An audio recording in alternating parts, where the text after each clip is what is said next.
Yeye mwanangu hii. Anaweka bilihani maisha yako chuma ikizama hii. Waangalie. Kali. Mimi jana. Leo tulipika sahani kama niko kama yote.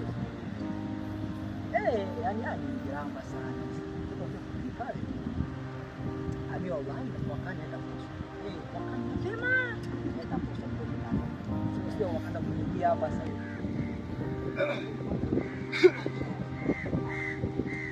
Kwa mwanangu Kali. Karibi.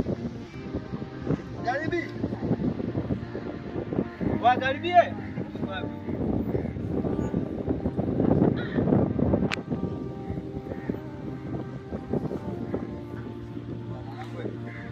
Nini baba?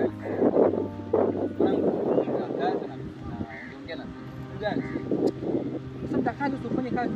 Tumekubalianaje? Tumekubaliana. Ndio tutakuja kutengeneza hili na bwana boti hivi zetu kuingia baharini. Sawa, tushapika tengeneza sasa. Tutumia muda gani mpaka sasa hivi mwanangu? Bibi Sasa mawili. Sasa mfunga pale mwanangu unaongea na simu. Wewe unaongea naye, unamuita mchumba wako anakupotezea masaa. Unajua samani ya mchumba. Kwa mchumba nini kila siku unahangaika tu unapiga kazi kirudi kwa unapeka hela zote. Unajua gani la msingi unafanya?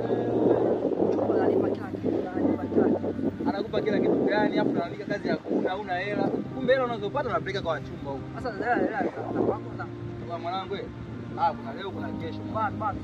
Familia inakutegemea mwanangu. Sawa, familia kwangu mimi kwa familia kwangu. Kama utakuwa hautaki kufanya kazi, bora uniambie labda mtu mwingine. Yaani kisa ukipata mchakato kidogo tunakunyanyasa kesho hapo. Oya, achana na hiyo. Oya mwanangu. Oya, pige kazi, ndio tufanye kazi bwana. Ila kisha blaza. Mimi na miezi kibia 4 sasa hivi hata kitanda sina. Ila blaza tayari ana chumba chake fresh.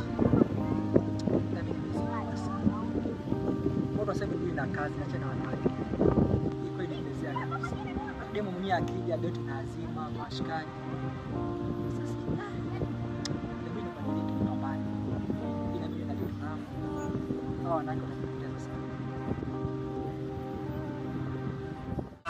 Ndoa chakavu, mimba chakavu nanunua. Ewe mwenye kijiji, ndoa chakavu, mimba chakavu nanunua. Toa mimba zote nje, ndoa nje chakavu nanunua. Raha ya X bwana. Akonde na afubaye kama mtaa ulokosa maendeleo. Sio X ananenepa.